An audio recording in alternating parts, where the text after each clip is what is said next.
Well, you ready? Good evening, everyone. I'd like to start by recognizing and acknowledging the Songhees and Esquimalt nations whose traditional territories we live, we learn, and we do our work and we're meeting on tonight.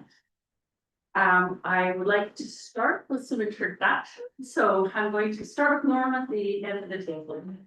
My name is Norman Isaac. I'm the president of UP 382, and I'm a vendor for the school board. Hi, everybody. I'm Marnie. I'm the director of facilities. Hi, I'm Virginia. I am the Director of Finance, Budgets and Financial Reporting. I'm Julie Ludner, Associate Secretary Treasurer. Hi, I'm Katrina Stride, Secretary Treasurer. Good evening. I'm Deborah Whitman, superintendent. I'm Sherry Bell, official trustee. Evening, everyone. Tom Arts, Deputy Superintendent. Hello, Sean Howell, Associate Superintendent. Hello, I'm Vicki Roberts, Vice President of the DPBTA, the Principal at Clifford. Good evening, Dr. Shelley Wilton, Director of Indigenous Education. It's Kucho Hela, and Big Fall Sister, Student Success Manager, Songhees Nation, also a mother. I'm reading this. I'm Sean Abbott, President of QP 947, and my job in school district is Homestay Coordinator with the International Program. Good evening, my name is Cindy Roth. I go by Schieffer, and I'm the first vice president of the GBTA, and I'm a music teacher at Cedar Hill Middle School. Thank you. Josh Marks, good evening, Josh Marks, acting director of information technology project. Good evening, Jeff Davis, Director of International. Sean McCartney, director of instruction, learning and inclusion. Lewis, director of instruction, learning and inclusion. Good evening, Mike Peterson, and Excellent, thank you, welcome everyone. Tonight's gonna be a bit of a shorter meeting than it normally would be. This meeting will be followed by a budget meeting that I'll talk about in a few minutes. I'd like to approve the agenda and also carry the motion that the approval of the minutes from February 23rd. So we're on to district celebrations. Now, usually at this point, the room is filled with students that are presenting, but we have Sean Howell. That's already. But the program he's talking about is a great program. So over to you, Includes lots, kids. Mr. Howell. Yeah. Josh, is that,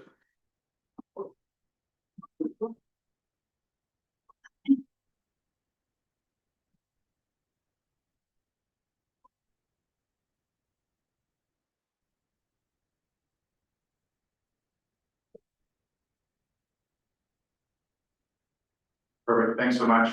Tonight I'm going to be talking about the school food sustainability grants that we're just releasing. We're actually just writing letters back to the schools right now. We had 19 schools that applied for these grants. I'm going to back up a little bit. If Josh, we can go next to the next screen and talk about where these food grants have come from. They're from Feeding Futures, which is a provincial initiative from the government that provides funding to our school districts to expand and strengthen food programs. We asked as part of this year, so every school gets a certain amount of money, funds, and it goes into creating a culture of food in their building. So for breakfast or lunch, or any students that need just to pick me up in the middle of the day, there's food in their hallway. We reached out to Feeding Futures this year and asked them, so our schools have a variety of different ways in which they provide food. A lot using outside agencies that come in and either make food or supply the food for our students. And we asked Feeding Futures if we could begin to work with schools about growing food for their students and their community. And so that's something we're just taking on right now. Next slide, please. I just kind of covered Feeding Futures and what its mission is in our schools, but essentially in one sentence is to create a culture of food, that students come to school and they know that there'll be food there when they arrive. Next slide.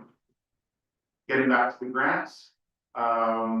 We had 19, just want to recognize a couple people in the room that are part of the committee that helped me with this. Marnie was very helpful, and Shelley Wilton also was a big part of helping with this. 19 schools applied for grants. They could choose one of two streams. stream A, Indigenous plant sustainability and land-based practices. Or the B, school food production and preservation. And it was about half, and I think it was 10 that chose stream B and 9 that chose stream A, or vice versa. I'm gonna show diversity of different grants, different things that our schools are doing to grow food. Just gonna highlight those 3. I have no slight on the other schools. Those are just 3 that I grabbed very quickly. There's some exciting things that are happening. And then there was at the maximum of $4,000 per school per grant. First one is George J. Their pack has done a lot of work in terms of garden. There you go, I can talk about it with or without the picture. So they had phase 1 that's already set up. You can kind of see there in the picture. There's some raised beds and a fence that goes around them. And phase 2 is what they've asked for grant for, is they want to add a further group of raised boxes, some raspberry patches and a trellis to hang that off of, so they have berries and looking forward. They've worked with John Harris in the past, and perhaps John Harris or somebody else from my ed will help them with harvesting in spring and fall. Next slide. Lansdowne Middle School, again, different. They're really focused on growing using hydroponics and growing food indoors, so that in October you can walk down the hallway and you'll be able to see berries or tomatoes or different versions of lettuce that you can make a sandwich with. So just a bit of a different look. Next slide, please. And Reynolds. Reynolds has already been, I'm learning a lot about Reynolds, and been doing amazing things in their gardens and growing food for their school community for a long time. And so they're just really upping what they're currently doing. They have 2 programs, the Harvest Box program, and then they also have their microfarm growth of their. Tom, what is the second program for Harvest Box Photos? Their salad bar. Culinary salad bar. Thank you very much. Tom used to be the principal there a while back. And they're looking to do a couple of things. Food storage, so they're growing so much food that they need a place where they can store it. And further, they've been renting fencing at $48 a month.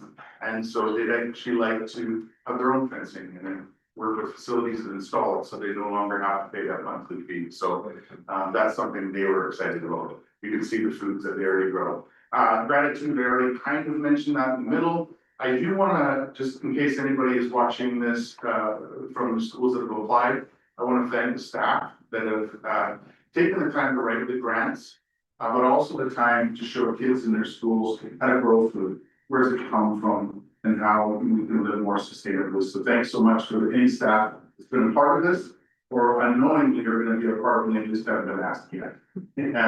Committee, big thanks to Marnie and Shelley, I mentioned, but Kelsey Moore, Emmanuel Henry, who is the lead of our Feeding Futures in our school district, and Eric Fisher also has played a big part, and I have CC'd him on a couple of emails today, so we'll continue to be a big part of our committee. So that's my presentation for this evening. Any questions? Yeah, I have a couple of questions.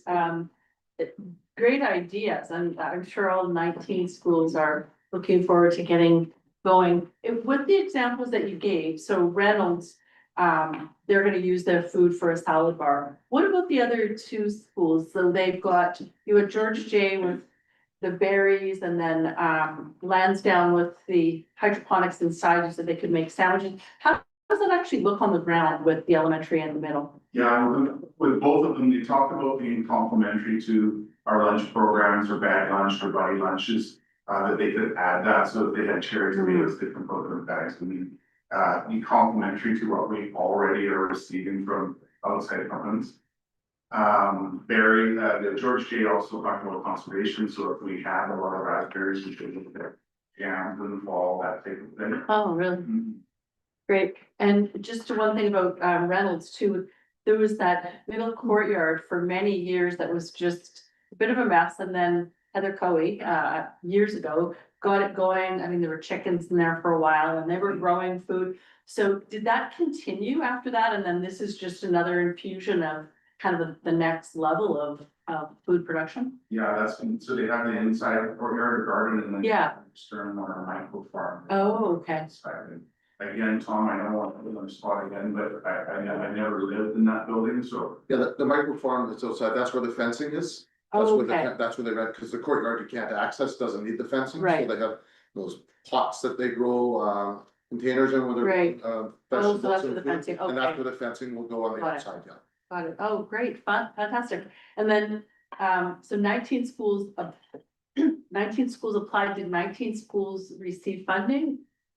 We're working with a couple of schools, just a couple of shifts and changes, but I think all of those schools, will receive funding. Okay, great, thank you so much, great program. Wonderful. All right, moving on to, my report.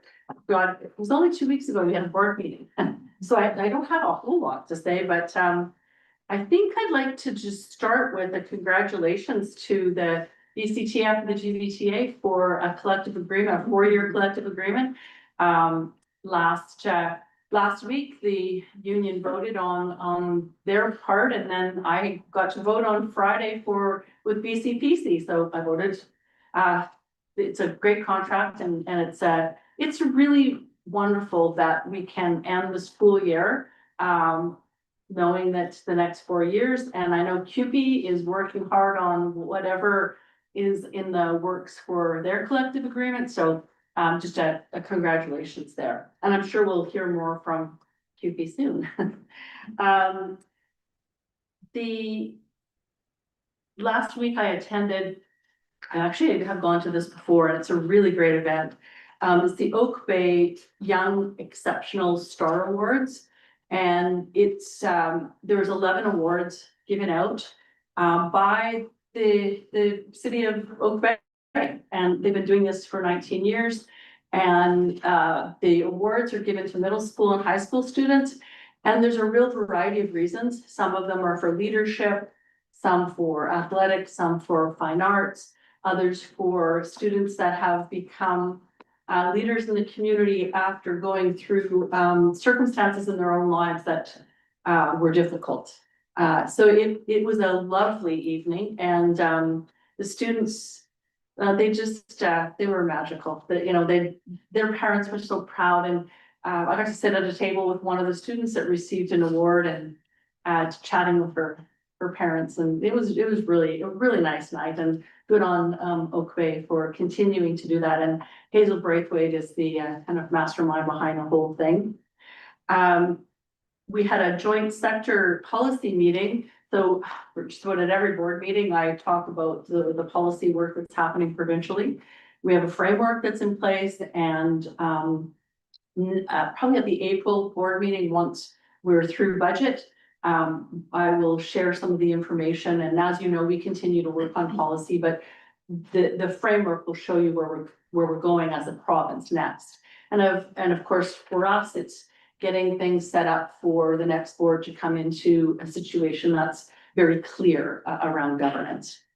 And we, Deb and I attended a meeting with the Esquimalt Nation to ask them about what their needs are for looking at the changes in the electoral boundaries. And we had a good conversation, and I know we'll be back both with Songhees and Esquimalt Nations looking at supporting them in this new way of electing trustees. I attended a fundraiser last night for 1,000 by 5. And I'm going to give a little bit of a plug for that fabulous organization that's been going on here for 15 years, led by a former principal, Eileen Eby. And they get together, this group of former teachers and principals, to ensure that children have the opportunity to build their library and have the access to 1,000 books by age 5. And they do it on a shoestring. They have some really quality used books, and they also, when they have funds, purchase new books. And they give out these beautiful packaged books to families, to parents, to the children that need to build up their library. So it was a really nice evening, and I was really happy to be there. Only other thing I'm going to talk about and this will be reiterated, is budget. So we're going to complete our board meeting, and that around 7:30 we'll start the budget meeting. Now, just as a reminder, this will be a preliminary look at budget because we don't have the provincial per pupil funding announcement yet. That comes later in the week. But we've been asked by partners of SD 61 to, as soon as we can, let people know what we're looking at as far as the deficit and potential cuts or reductions. And so we'll be doing that tonight. And again, it's preliminary. We'll have our final numbers the end of this week. And then we have spring break. So right after spring break, we will be having a public meeting at SJ Willis at 6:30 on March the 30th.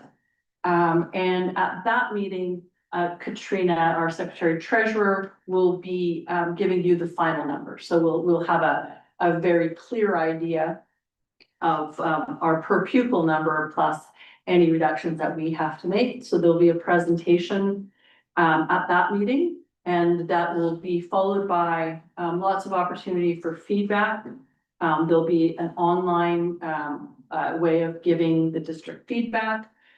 There will also be an opportunity that evening for feedback. We'll have kind of a roundtable format. People can chat with district employees, with myself, and give feedback in that way.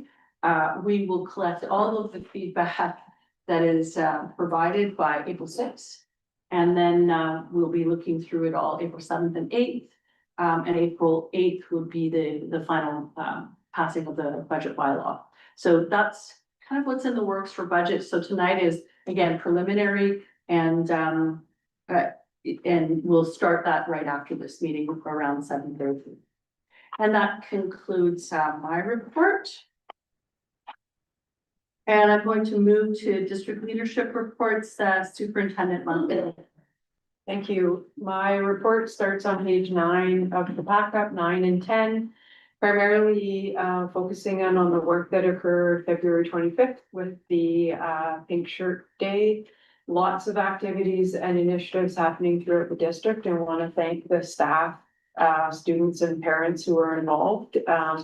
Beyond the day, we always look at how we help to make the school safe, inclusive and belonging for all students. But I think this particular day had a lot of focus on it, some positive messaging, and some great initiatives. So I do want to combine my report with kind of the conclusion of gratitude for all of the messages of kindness and anti-bullying, and looking at the needs of students and staff.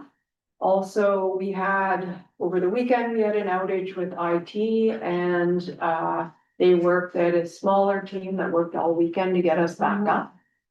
So they did not spend their weekend probably with family and friends. They spent it doing work here and troubleshooting and finding solutions, which I'm very thankful for. Got us back on as quickly as possible in a safe and secure way. So I do want to acknowledge that group.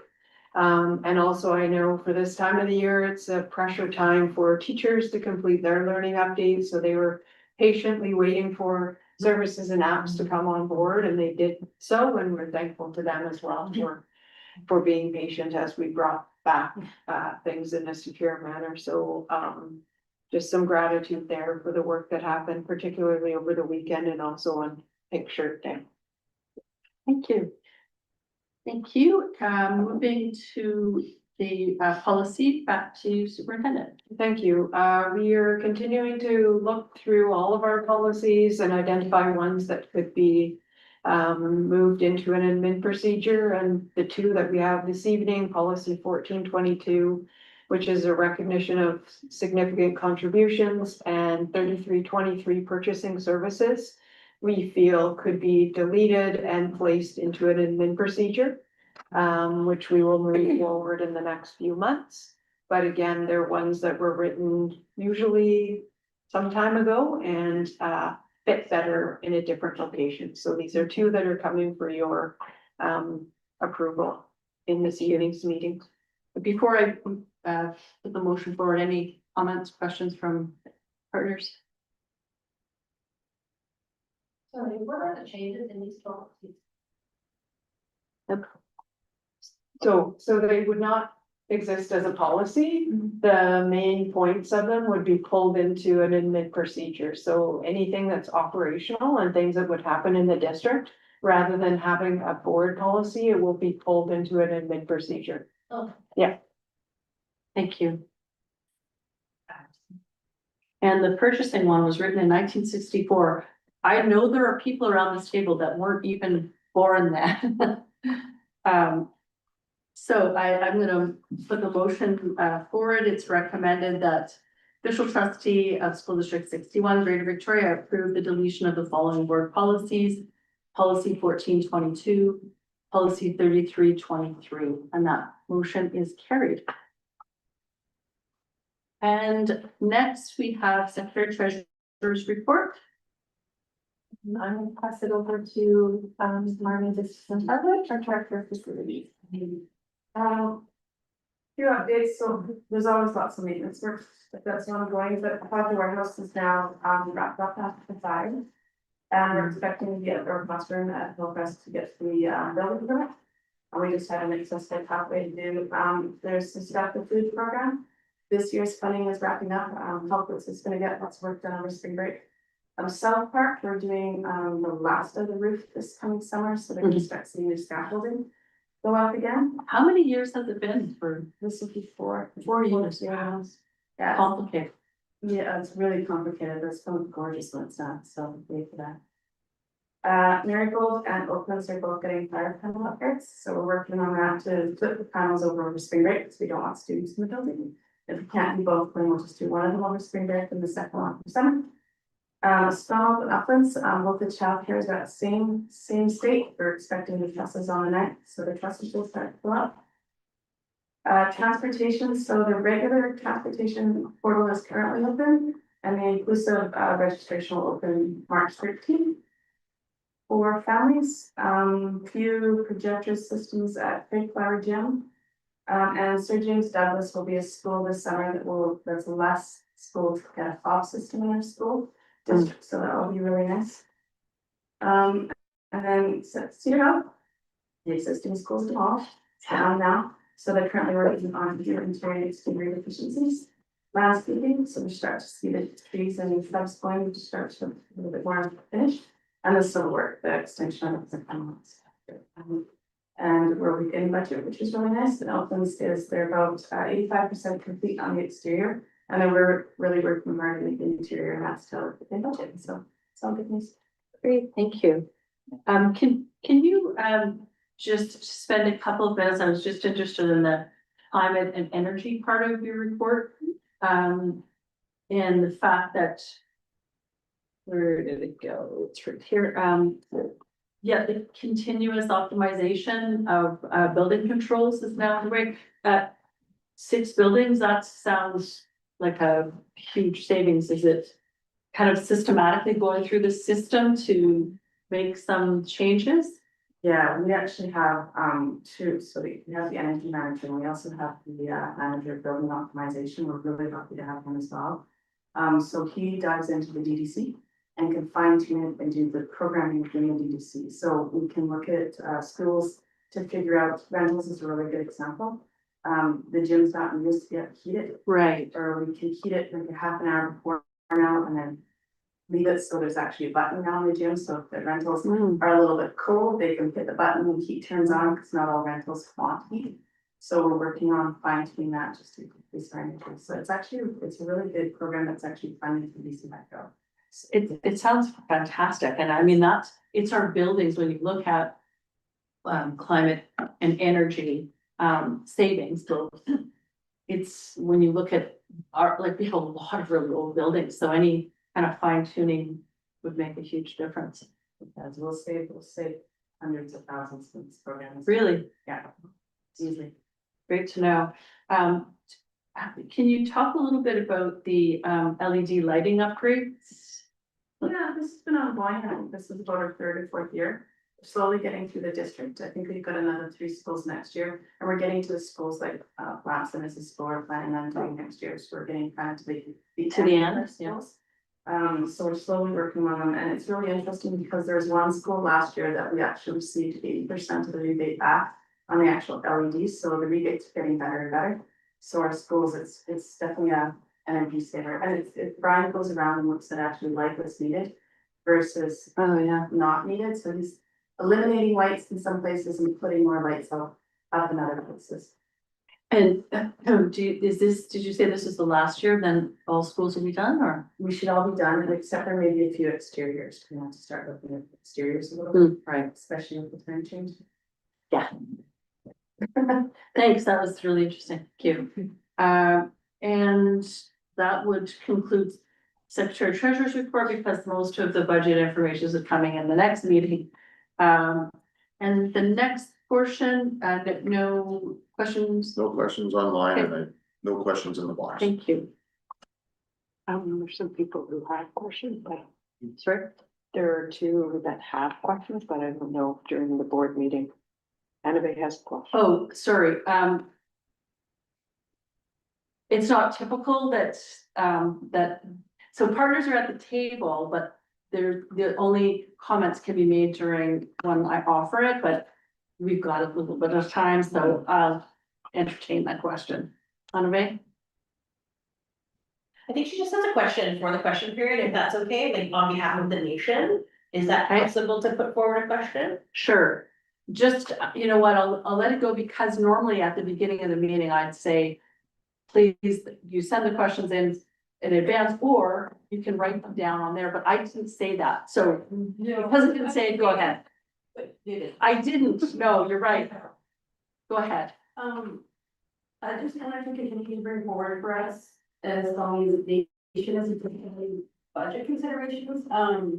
Song's Nation that has had a need for upgrading, and although I appreciate our conversations about student success and strategies, our students are still in need of upgrading when they decide to go to post-secondary after graduating. And it's been an issue that we've had for a long time. And I just wanted to put that on the table. We've been informally surveying students, recent graduates that we have access to around different things of teacher delivery, racism, etc. And some teachers helping out the students first. So we just wanted to ensure that the culture of low expectations doesn't create a need for our students. I think that this is a larger conversation for It sure. is definitely, I just But wanted to put it. I'm on the glad, table. no, I'm glad you brought it up because, I think what, I'll ask, our superintendent, and our director, I think, Indigenous Education to have that conversation and see where we can go with that. So thank you for bringing that one up. Yes, Cindy. Thank you. My question is from Marnie. Says that Cedar Hill has a 4.6 Sorry, I'm just gonna ask you, the question comes to the, Okay, sorry. to the trustee, and I might answer it, or I might give it to someone else. So there's a $4.6 million risk reserve held by the ministry. I'm just wondering what will happen to that money if there are no risks to. Good. Good question, to Secretary Treasurer or to? So, yeah, I can answer it. Marnie can jump in if there's anything more to add. So they're still holding that funding. We don't have it. If we don't spend it, then it will remain with the. I know where you were going, good thinking. Thank you. All right, public disclosure of in-camera items for G1 and G2 are provided for you in the package. And there is no business, new business, so I'm going to adjourn the meeting. We have about a half an hour before we'll start the budget meeting. Because some people might be tuning in online or attending in person or just the budget meeting, I don't feel we should start it right away. It did say 7:30 or when this board meeting was completed. This is kind of a very short one in order to give us a little bit of time. So we will take a little bit of time before we start the next meeting. So if everybody could be back by 25 after, we'll